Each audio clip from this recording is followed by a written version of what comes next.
Hi, everyone. Hope everyone is doing well this evening. This is the Canadian Foreign Policy Hour, and I am coming to you from Tiohtià:ke, which has long been a meeting place of various First Nations, otherwise known as Montreal. I'm Eve Engler, and we have an exciting guest this evening. So I'm going to get right to some updates, weekly updates, in the first 15 or 20 minutes of today's session. The budget came down this week, and there was a big increase in military spending, more than 55 billion.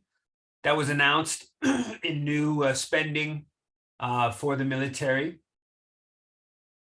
And most of that was going to NORAD, to expand NORAD, but there's also a couple billion for NATO command, 7.3 billion for the infrastructure for the fighter jets, for the F-35s. So not only is it going to cost 19 billion for the fighter jets up front, but it's also going to cost 7 billion to upgrade the infrastructure, and hundreds and hundreds of millions more for all kinds of different elements of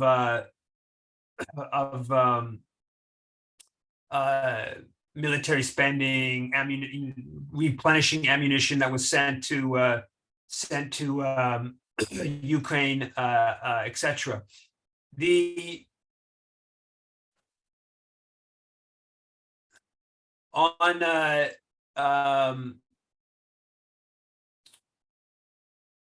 Wednesday, we, myself and Laurel, who's on the Canadian Foreign Policy Hour, we went to a grocery store in Longueuil, suburb of Montreal, where a heritage minister, Pablo Rodriguez, was kind of trying to play up the government's grocery store rebate. So the government ministers, 2 days after the budget came down, they were all different parts of the country going to grocery stores for photo ops. So we decided to show up at the grocery store, the Metro grocery store in Longueuil.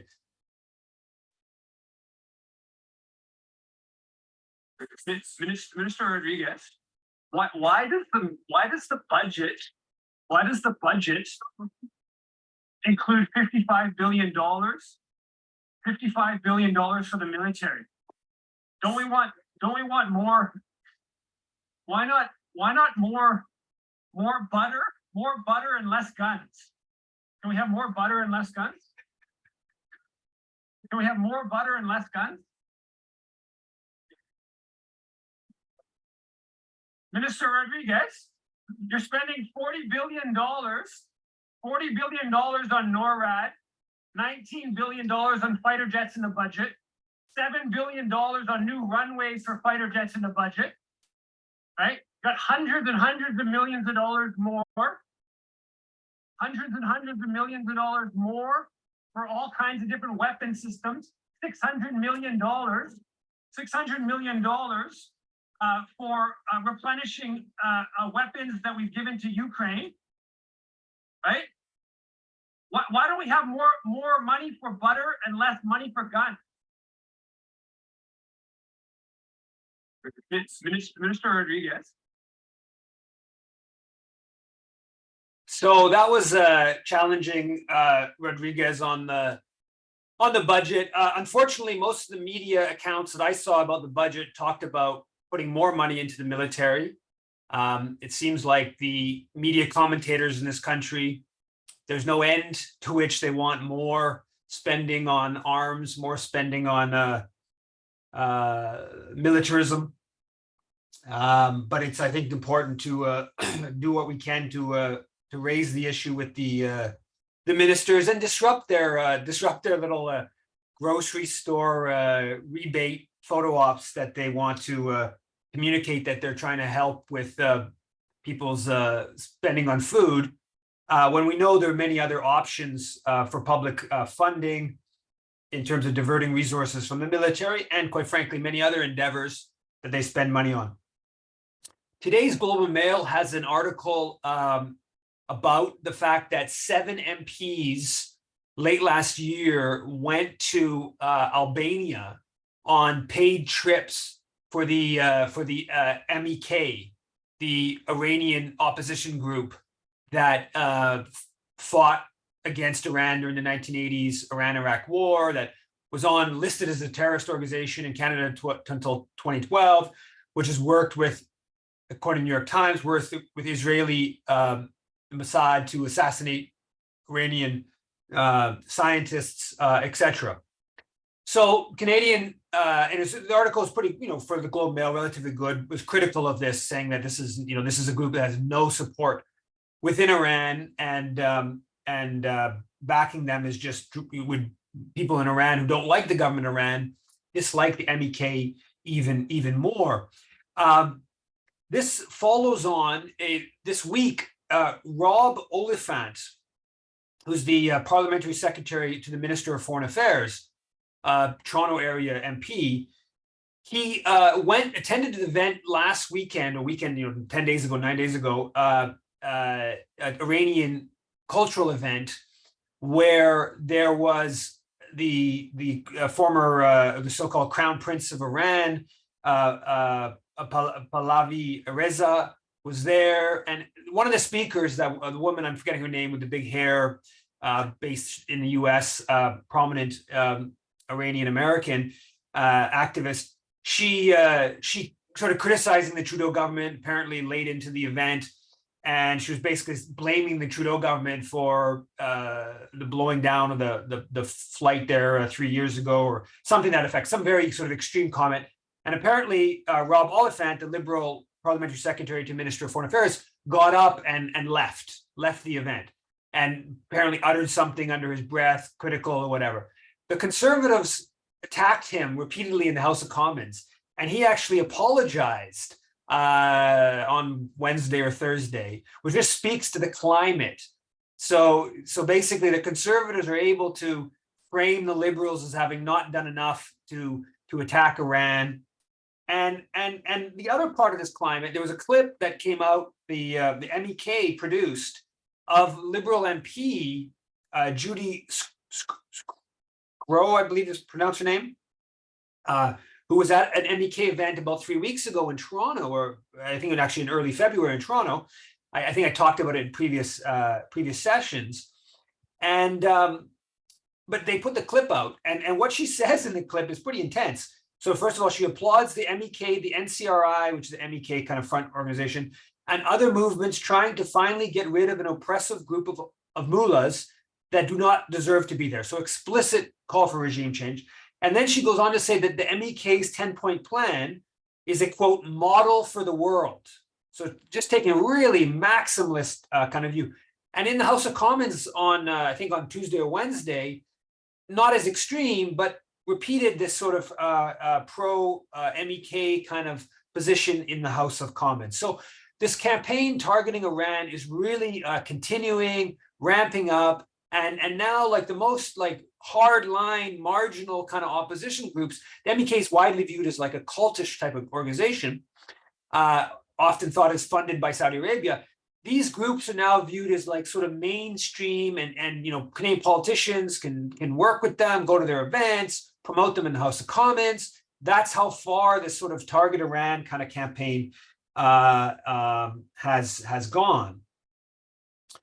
The Globe on Saturday had a very good, probably 6, maybe 10,000 word long kind of investigative piece about the Canadian ombudsperson for responsible enterprise. And basically the story shows that it's done nothing. Okay, so before 2015, before being elected, the Liberals promised to bring in an ombudsperson with some power to curtail the abuses of Canadian mining companies abroad. Okay, and they spent 4 years basically dithering on it, and then they came up with a plan. Then they spent 2 years modifying that plan, and ultimately came up with like a toothless ombuds position. What the Globe reports is that they have yet to conclude one investigation. The ombudsperson has yet to conclude one single investigation. And what had happened as part of them creating this sort of toothless ombudsperson is that it doesn't have the power to even compel testimony from the companies. And it doesn't have the power to end public support for a company that's found to be engaged in major abuses abroad. So it's really this sort of toothless exercise and toothless ombudsperson. And so basically all of the groups that were pushing for the ombudsperson, groups like Mining Watch, Canadian unions, etc., they've all basically started telling groups, don't engage with it. It's just a waste of your time. Doesn't have power. So if you're, a Peruvian community that's been displaced by Canadian mine and, an indigenous community in Peru, it's not worth spending your time to try to seek some redress through the ombudsperson's office. So the Globe goes into that. Now, one of the elements of in exposing how, and in this Globe article, I should point out that they cite 50 instances in 30 different countries over the past 5 years where there's like credible evidence of a Canadian company responsible for some fairly significant human rights abuse. That's the Globe itself saying that. I'm certain it's actually much more than that, but the point being there's many examples. And what as part of the watering down of this position, what the mining industry did, the Mining Association Canada and other lobby groups for the mining industry, what they did was they basically pushed for it to not just be about extractive sector and to be about corporate responsibility more broadly. Now, in a sort of theoretical level, that sounds kind of good, right? Where some Canadian sweatshop company in Bangladesh should also be able to be pursued. But in practice, it's not, because we have a real unique issue with regards to Canadian mining companies' abuses abroad.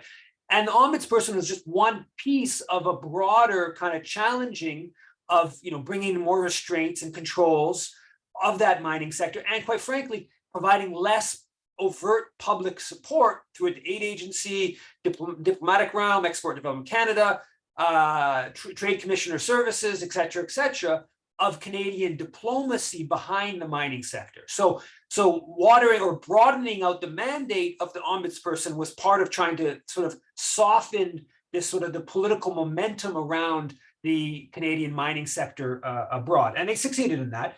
But now what the Globe story points out is that of the 15 cases that the ombudsperson is actually looking at, investigating, 13 of them are about forced labor in Xinjiang province.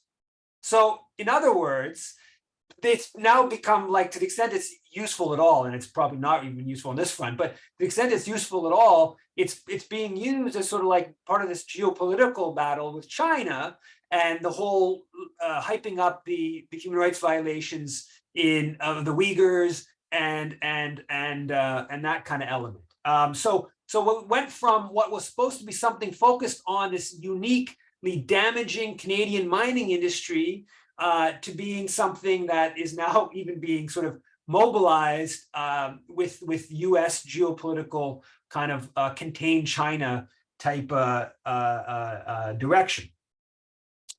The National Post this week published a couple attacks against the Canada-China Focus open letter that was sent to the David Johnston, who's overseeing this commission to look at the whole question of foreign interference in Canada. They attacked John Price, an academic, University of Victoria, who's one of the main pusher in the Canada-China Focus network, and they attacked him. They implied that he denies the Chinese human rights violations, denies the genocide of Uyghurs, et cetera, and then basically what they're attacking is the CBC for even covering this public letter that was initiated by 9 academics.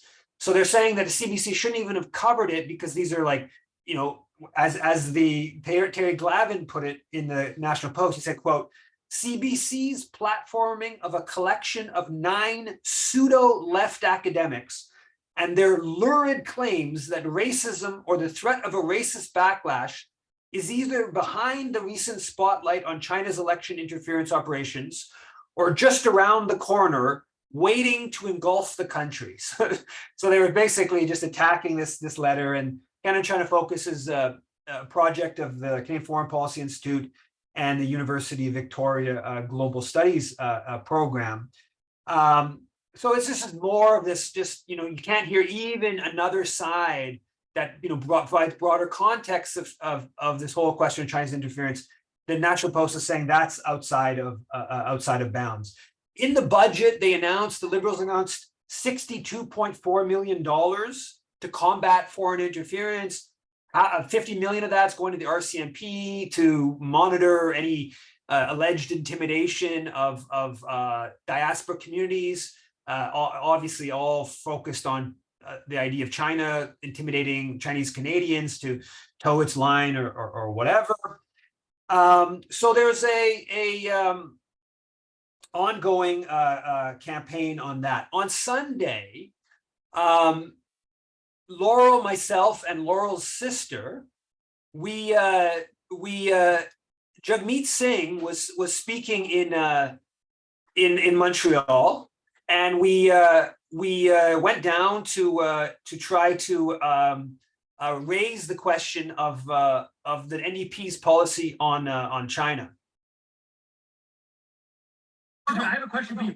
Are you okay to be aligned with U.S. neocons on China? Are you okay with being aligned with U.S. neocons on China? Are you okay? No, Mr. Singh, you just called for Han Dong to be removed from the Liberal caucus. You just removed. You supported the election interference ban. I have a question for you. Are you okay to be aligned with the U.S. So we had gone down there to raise the question of NDP policy on China, and the NDP, of course, in their support for the Liberals' Indo-Pacific strategy, they explicitly referred to China as a disruptive power and backing the sending more Canadian naval vessels and $500 million in new intelligence and military spending in the region that was in that Indo-Pacific strategy. Heather McPherson, the NDP foreign affairs critic, is going to Taiwan in a couple of days in a delegation, all part of like hyping, reinforcing the U.S. empire's target China. In that clip, I mentioned that it was not a very good clip. I'll get that in a second. Jagmeet Singh, he called on, based upon this totally odious Globe report that Han Dong, the Liberal MP, that he had pushed the Chinese consulate to keep the two Michaels in jail in China. Totally incoherent claim, which has been now increasingly shown to be very questionable and very unlikely to have been true. Jagmeet Singh immediately called on Han Dong to be kicked out of the Liberal caucus, which ultimately he left the Liberal caucus.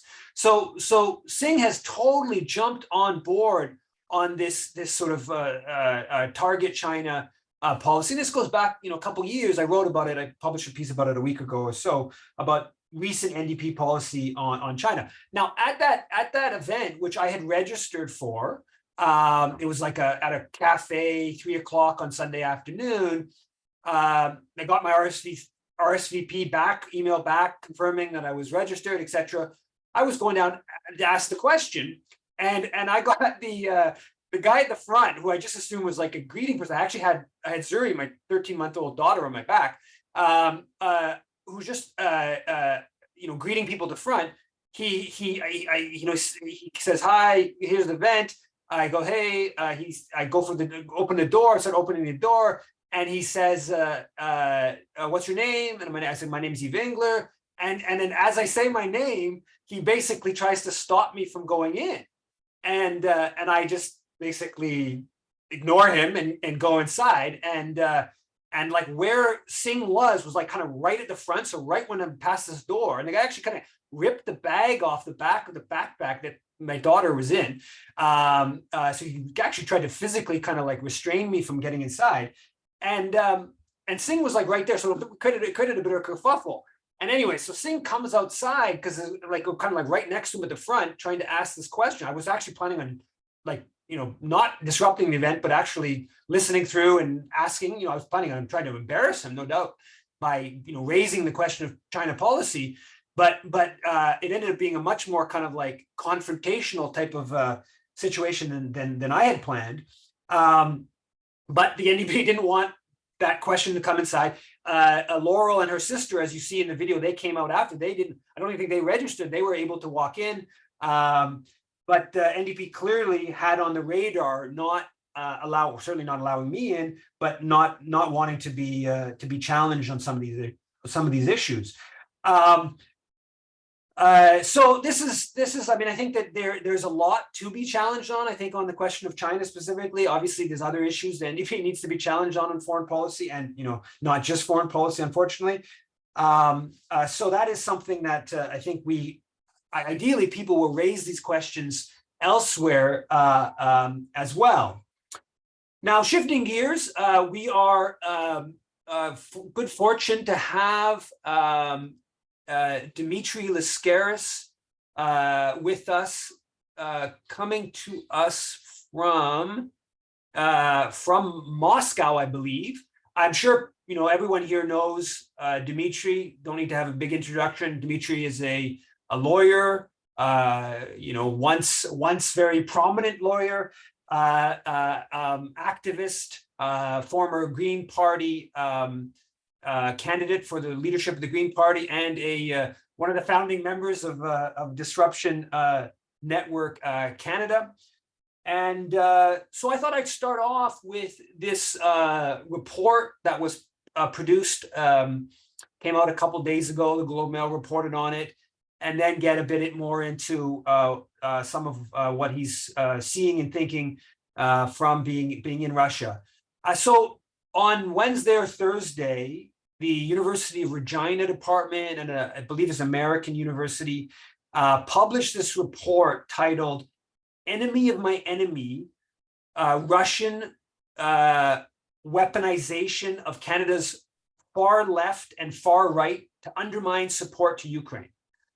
So this report that's tracking Twitter accounts and saying that these far lefties and these far right people are amplifying ideas that are, the Russian government is also putting out there around Canadian policy, around the Ukrainian government. Dimitri published a piece on his site, sort of going through the report.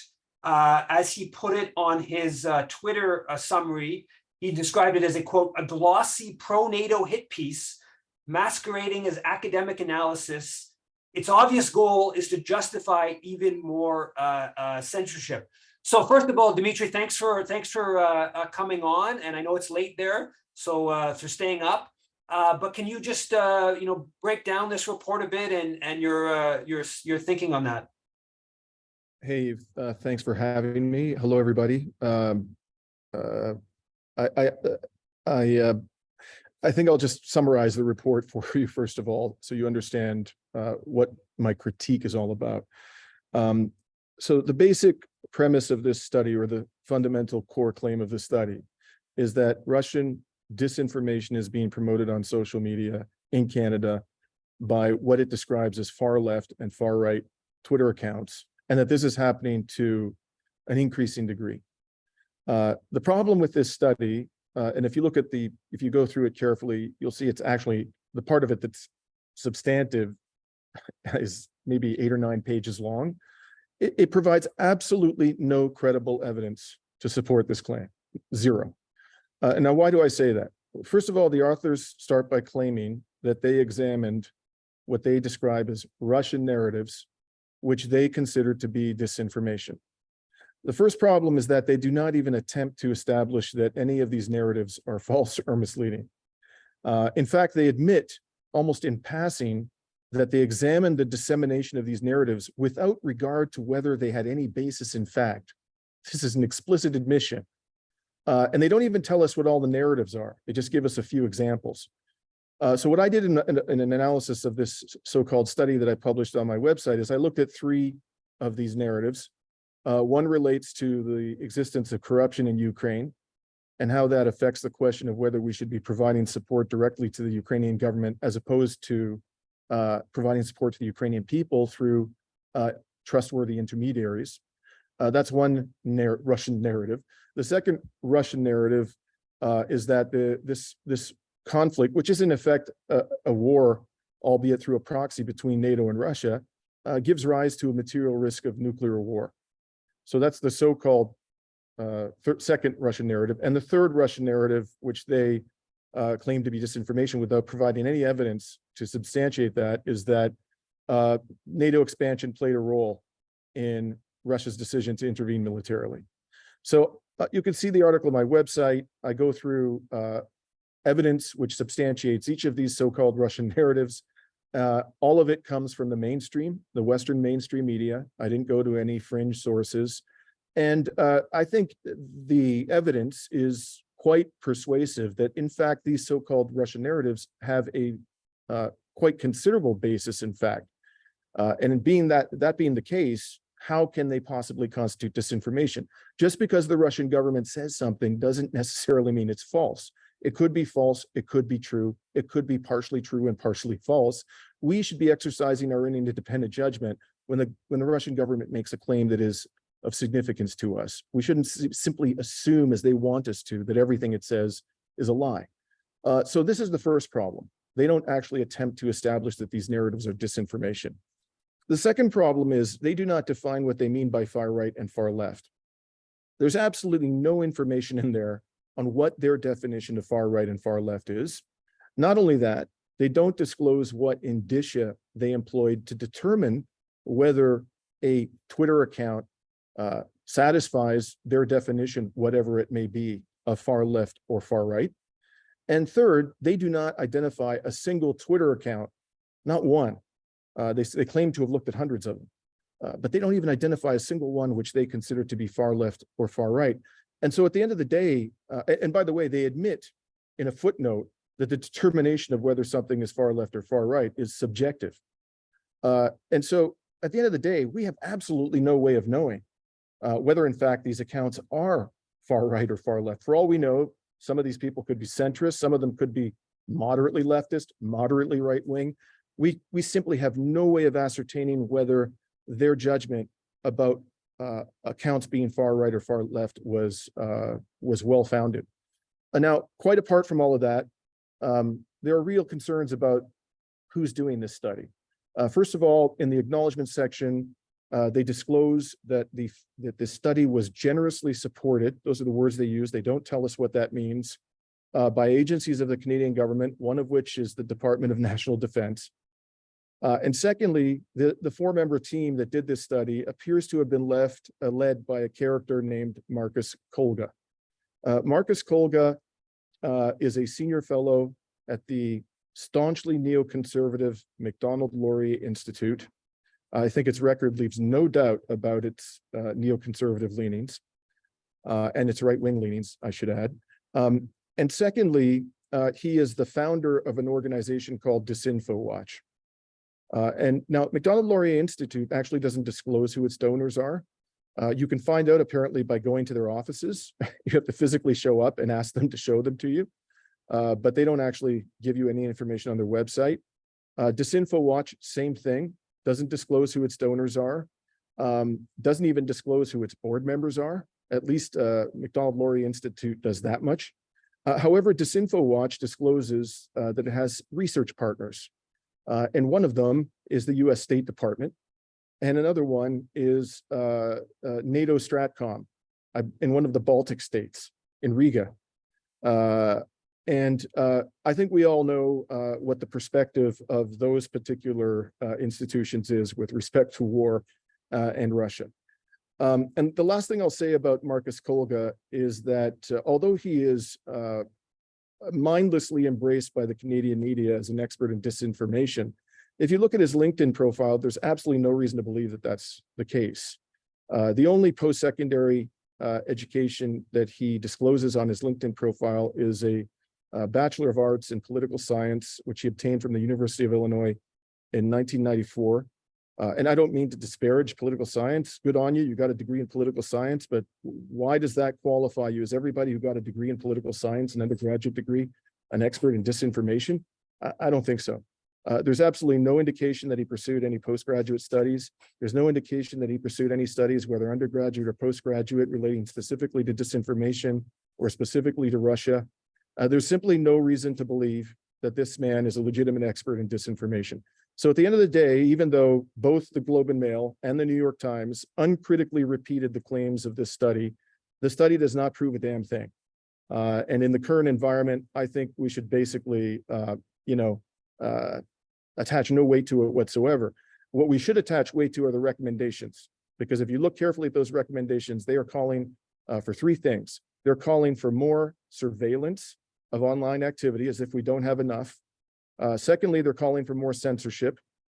And thirdly, they're calling for more funding for so-called disinformation experts like themselves, presumably from the government.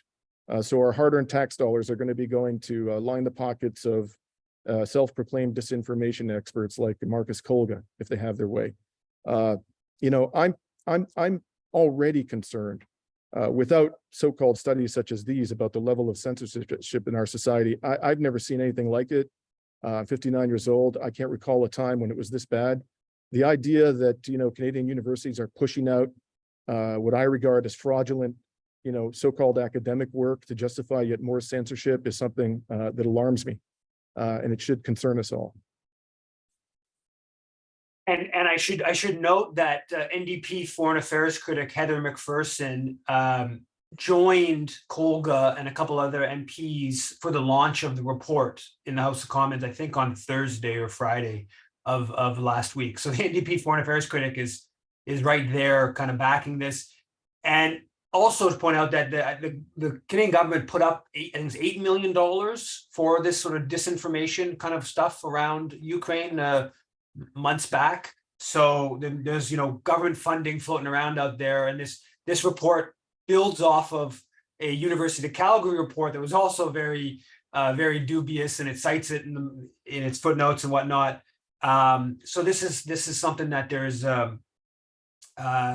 probably going to be more and more of, and I think it's unfortunately somewhat effective in creating a climate.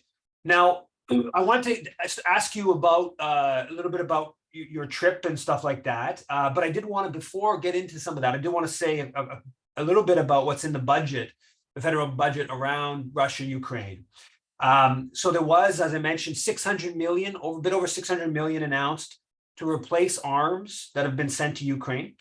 There was also a $2.4 billion loan that the Canadian government's giving to Ukrainian government. And the Globe had a story the day after the budget saying that total Canadian donations or loans, most people don't expect those loans to ever be paid back, is now over $8 billion.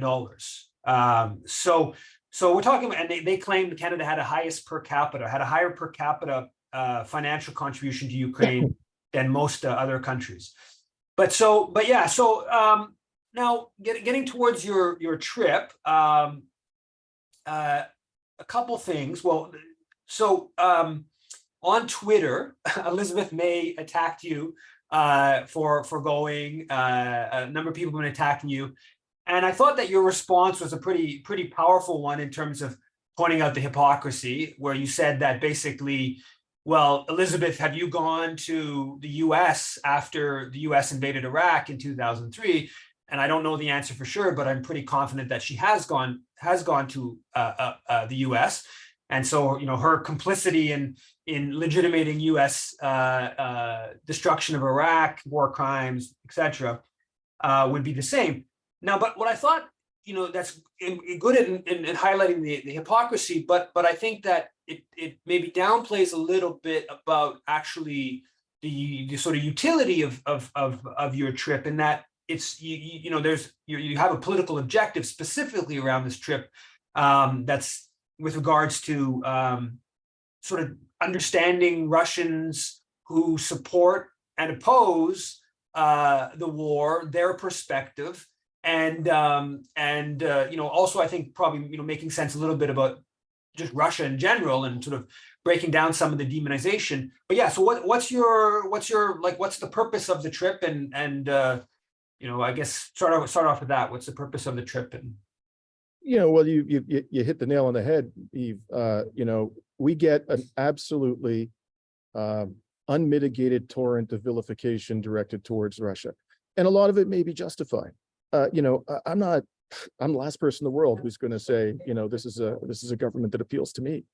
But the idea that, some 80% of the Russian people, because, credible polling has shown that consistently over the last month or last year, and it's Putin's approval rating, I think, for his entire presidency has always been over 60%. Again, according to a credible rating firm or polling firm, the idea that, that the substantial majority of Russians support Putin for no good reason whatsoever, just because they're a bunch of brainwashed fools, strikes me as a little bit implausible. I would imagine that, there's a very educated population. They've seen a lot of hardship, particularly in the 90s after the Soviet Union collapsed. Their country has been faring much better since, whether we like it or not, it has been faring much better than it was during the 90s, ever since Vladimir Putin became the president. And I think it's incumbent upon us not just to listen to people who are critical of Putin. We should listen to them, absolutely. But we should also listen to people who support him, trying to understand why. And the fundamental reason is because, more the overriding reason is because we are on the verge of nuclear war. We've never been in a situation like this. NATO is in effect waging war against Russia. Anybody who says that that's not happening is in la land. We are arming them with ever more lethal weaponry, the Ukrainian government. We're providing battlefield intelligence, which is enhancing their ability to kill Russians. We're training military units, tens of thousands of soldiers to NATO standards. Some of them are demonstrated members of neo-Nazi units. We have imposed sanctions on Russia, which are plainly designed to destroy the economy. And we allow thousands of people who have been trained by NATO militaries to go and fight on the front line with Ukrainian soldiers. So, is it true that we haven't done everything we can do militarily to support NATO? To support Ukraine? Yes, that's true. But have we done enough to cross the line from being a passive observer or a moral supporter to being an active belligerent in the war? Yes, we have. We are at war with Russia. And if we have an interest in preserving our planet for the future of our children, we should try to de-escalate this. And we are not going to be able to do that unless we engage in a dialogue and at least make an effort to understand why the Russian people support this government and the decision to intervene militarily in Ukraine.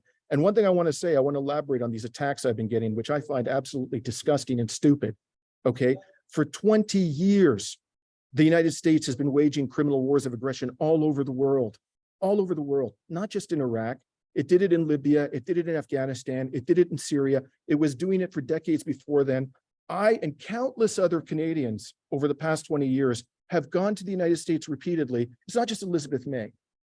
Countless times. Nobody ever says boo about that. Nobody ever says boo about that. I go to Russia once after the country, the government engages in a military intervention, which, as I've said, probably violates international law. And all of a sudden, I'm the devil. It's the absolute most ridiculous hypocrisy imaginable. It shows that there is rampant Russophobia in our society. There's rampant exceptionalism in our society. The idea that we as Canadians can cross the border, willy-nilly whenever we want, and that doesn't raise a question about our commitment to human rights, but going one time to Russia, destroys my credibility as a human rights advocate. If you believe that, I got news for you. I don't give a damn what you think. I think that you're a rank hypocrite and you don't know what you're talking about. I'm here and I'm doing what I think needs to be done, and we should all be trying to do, if we're in a position to do it, to engage in dialogue, and my conscience is clear. Have you had the opportunity to speak to any Russians about their perspective on Canada? Absolutely. I want to be clear about a couple of things. I don't speak a word of Russian. Okay. And secondly, if I can't conduct myself as a journalist here because getting a journalist visa was a very involved process and I didn't want to do that. I'm here technically as a tourist. I'm going to be speaking, by the way. I've been invited to speak at some educational institutions of higher learning here. I'm going to be meeting with an official of the foreign ministry. So I'm going to be having some interesting meetings, but I have to be careful. I can't just be walking down the street with my visa and trying to interview people. And even if I could, I can't speak Russian. But I did have the benefit of spending 2 days with a very interesting gentleman who was recommended to me by a Canadian professor who has expertise in Ukraine and Russia. And this is a Russian who speaks fluent English. He has a doctorate from Oxford University.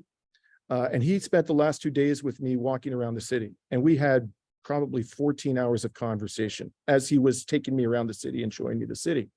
And I'll tell you that this highly educated individual who seemed very credible to me, led me to believe that there is very, very strong support for the government, rightly or wrongly. There's very strong support amongst the majority of the population for what the Russian government's trying to do in Ukraine. And in fact, he believes most of the people he knows are concerned that the Russian government, this may astonish you, is not being aggressive enough.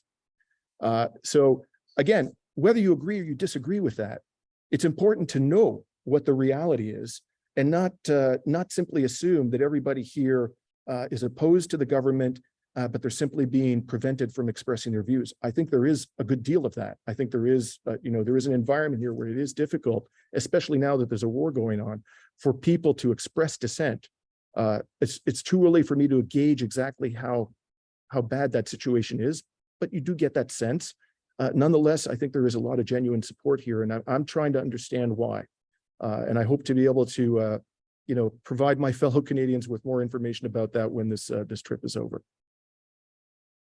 I wanted to also ask you. I know you were in Lebanon recently, and you've been in Greece. I wanted to ask you, did you have any chance to sort of gauge how Greeks or Lebanese see the war versus how Canadians see the war? I mean, we're talking about some very serious generalizations, but yeah. Well, Greeks, I'll tell you, and if this is, my impressions are borne out by the polling, a majority of Greeks want the government to provide humanitarian support, as do I, very much so, to the Ukrainian people. I'm concerned about giving it to the government because of the level of corruption, but there's ways we can deliver that humanitarian support both inside and outside of Ukraine through trustworthy intermediaries. And a substantial majority of the Greeks, according to polling and my interactions, feel that way strongly. But a majority of them did not support the delivery of weapons to Ukraine. And as is well known, I'm strongly opposed to that. I think, amongst other things, quite apart from the risk of nuclear war, I don't think this weaponry is ultimately going to enable Ukraine to win because it has disadvantages militarily and economically across the board. What we are simply doing is prolonging a war that will end in the destruction of the country. So if you're a true friend of Ukraine, what you should be prioritizing is bringing an end to this damn war before it just completely annihilates the entire country. Now, the other thing I want to say about this, it's a very interesting little factoid. I have a house now in the south of Greece up on a mountain, which is outside the city of Kalamata, which is about 70,000 people in the south of Greece. And when I drive up the mountain, I see like 4 or 5 Zs, carved into the stone. They weren't there before the invasion. And as some of you may know, this is the symbol of the Russian military that's being, employed widely by Russian military forces in Ukraine. I saw, walking around Moscow for 3 days, 1 single Z. One. Why that's the case? According to my interlocutor, the gentleman with whom I spent the last 2 days, he said, the Russian government is simply wants stability. That's what they want. They're not gauging in ostentatious displays of patriotism.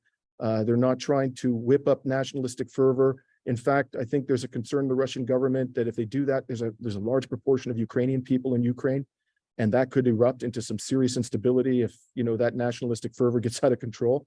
But in Greece, there are at least a few people who are openly displaying their support for the Russian government.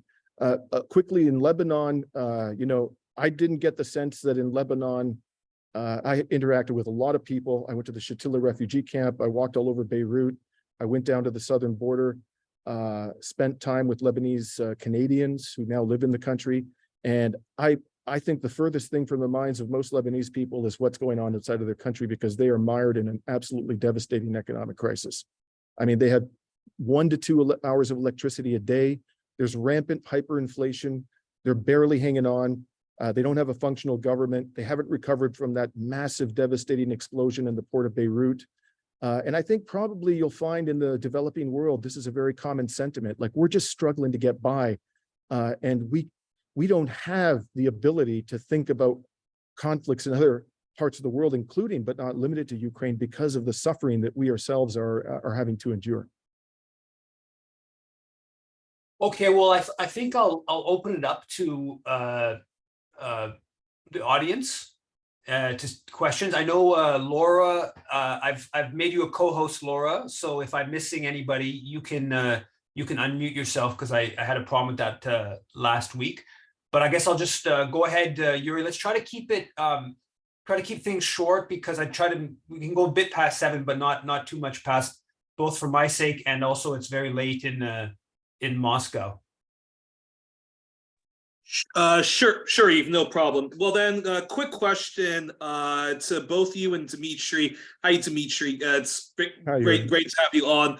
I'm gonna wait until you actually get back from Russia to ask all these questions about Russia. So very quick question. So then very quick question then is, last week when Joe Biden came to Ottawa and the NTP and the Greens were acting as bootlickers to Uncle Sam, I was very stunned that Jagmeet Singh, was calling Joe Biden a working class hero, given that, Joe Biden and the Democrats are literally the American version of what the Liberals are in Canada, and the NTP, even at the worst of times, always attacks, the Liberals from the left. So I just wanted, both of your, both of your thoughts on that. And Dimitri, I know you haven't gotten the chance to talk to most Russians yet, but has the sanctions, the international sanctions, the very cruel cultural sanctions on Russia, has that had an impact on a lot of people? And has that had an impact on a lot of people? Eve, you want to start with that disgraceful, fealty shown to Biden? Yeah, I mean, we talked a bit about it last week, so I won't go into detail. But the political class, the left end of the political spectrum, all basically celebrated Biden's visit and standing ovation, and apparently, I mean, like, Elizabeth May gave him chocolate, and apparently there was some sort of subtle message in the chocolate, though I don't, it didn't seem like that came out. It was a real low point. I mean, quite frankly, it was a real low point for Canadian political culture. I did a piece, in 87, Sven Robinson, when Reagan was speaking in Parliament, he heckled him 3 times.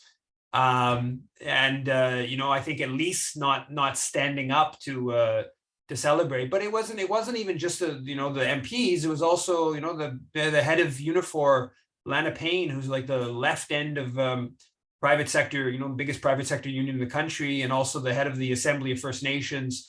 So I think that the mix of the NATO proxy war, the Russia, the China frenzy, and then the whole, like, at least he's not Donald Trump kind of dynamic has led to a really grim political climate right now.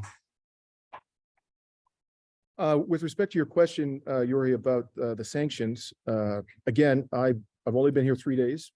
I've probably walked like 30, 40 kilometers around the city, but I've only seen central Moscow.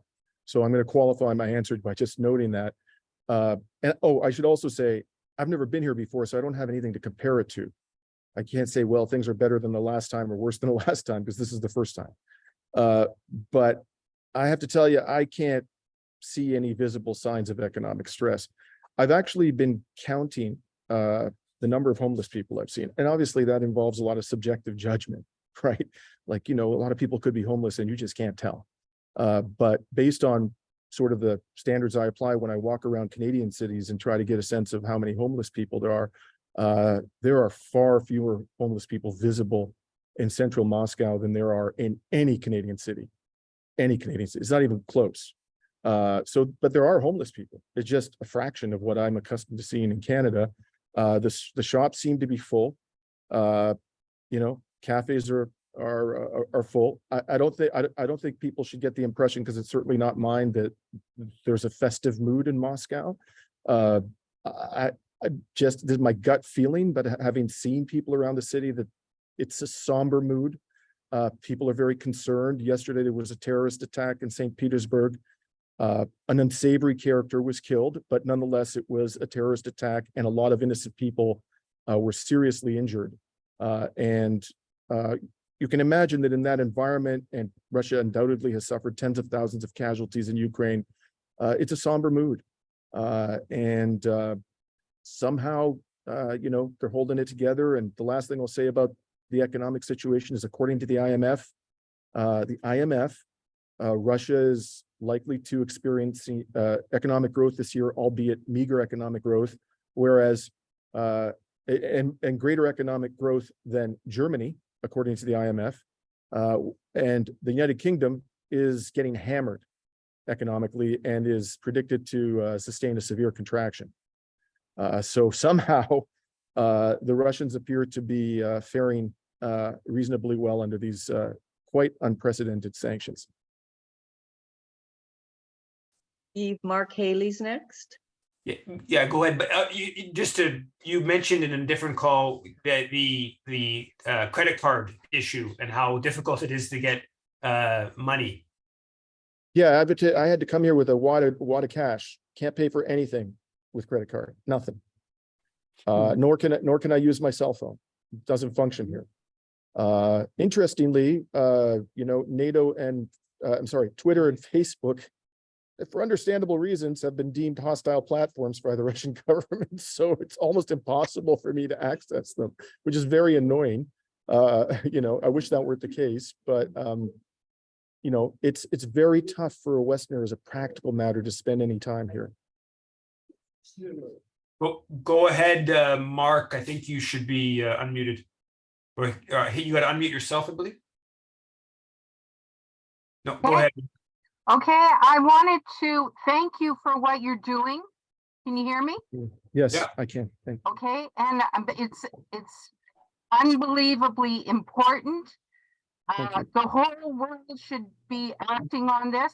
But my question to you is, because Elizabeth May is a leader who has best represented peace in her minimal way, but she voted against the bombing of Libya for the Greens, and she did present a peace chocolate bar. It has been a miss to the public, but that's because also our media does not really represent peace. It's a war media.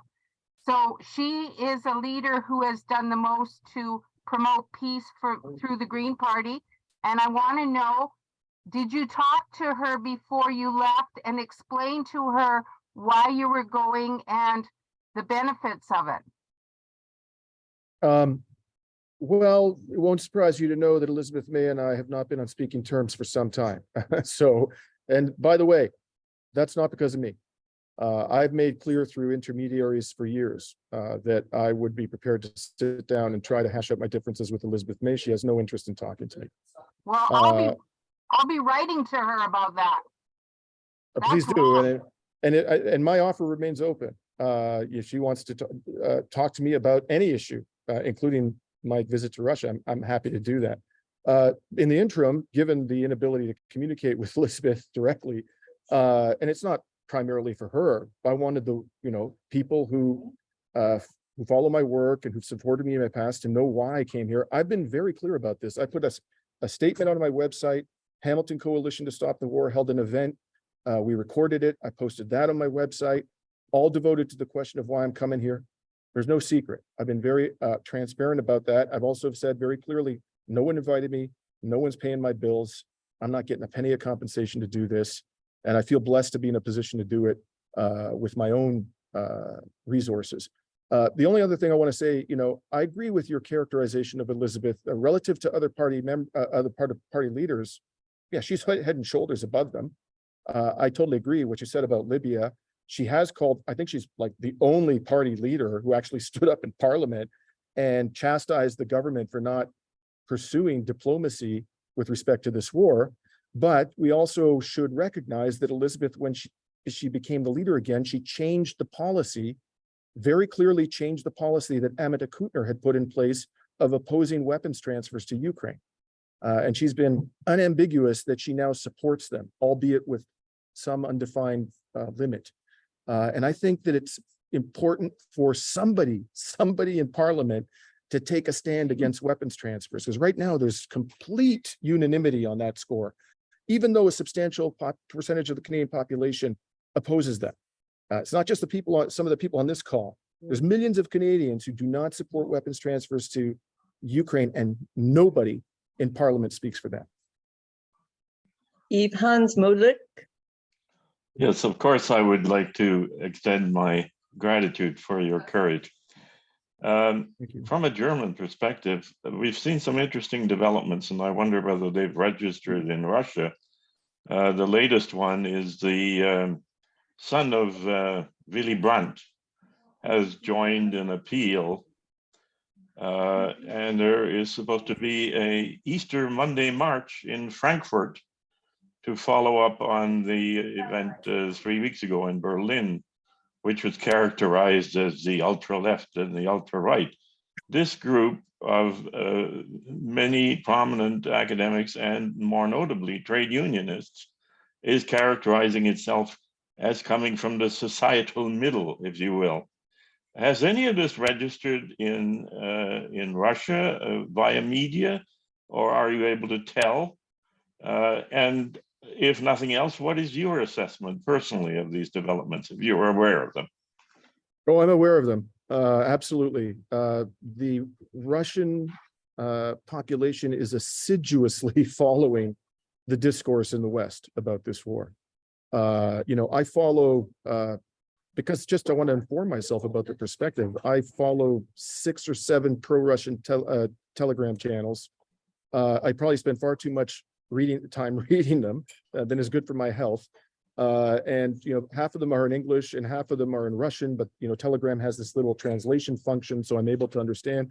They are paying very careful attention. Every single peace march in Europe is talked about at length by Russian commentators on social media.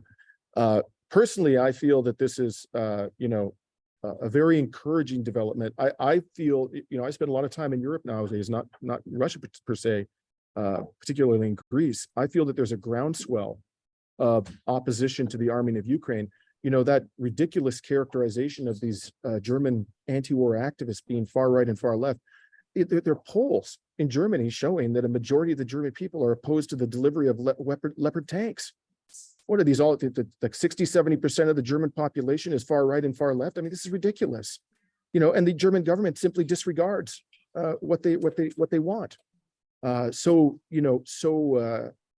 subservient has it become to the American hegemon that they just simply flout the will of the European people. But things are spinning out of control. I'm sure you've been paying attention to what's going on in France.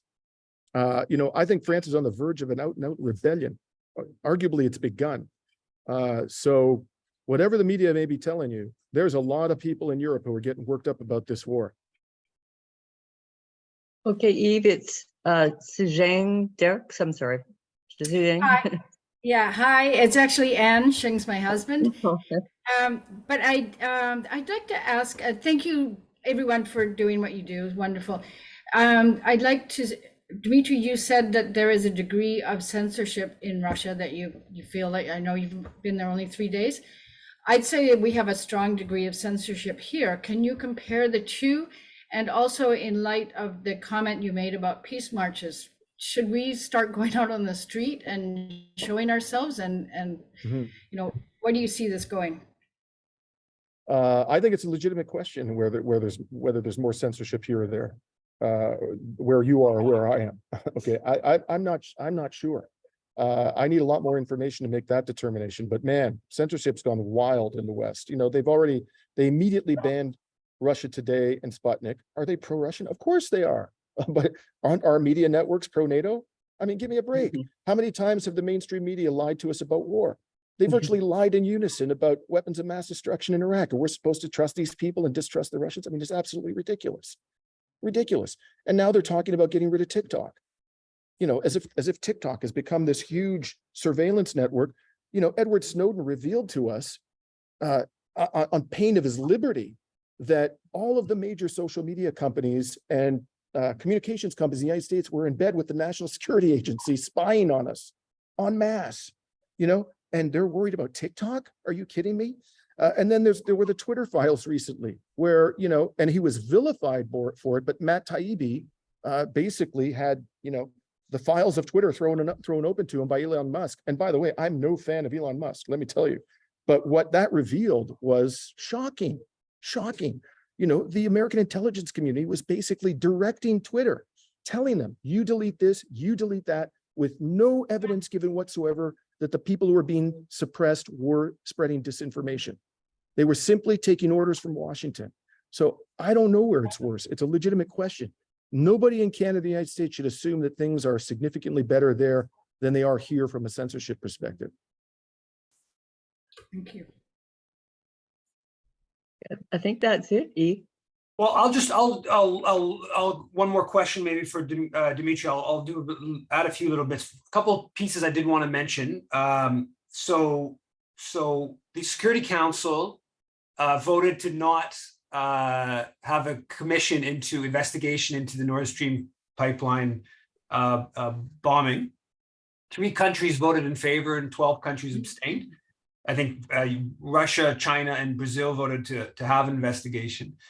The other thing I wanted to mention is that Finland is now, the head of NATO has said this is the fastest ever that a new country's joined NATO. So Finland is right on path to be the 31st member. And then the other thing I wanted to mention is this Globe and Mail op-ed a couple days ago, titled Zelensky shouldn't look to China for peace. And so, the Canadian government has already come out against the Chinese proposal for a truce and negotiations. And now the Canadian media is trying to pressure Zelensky not to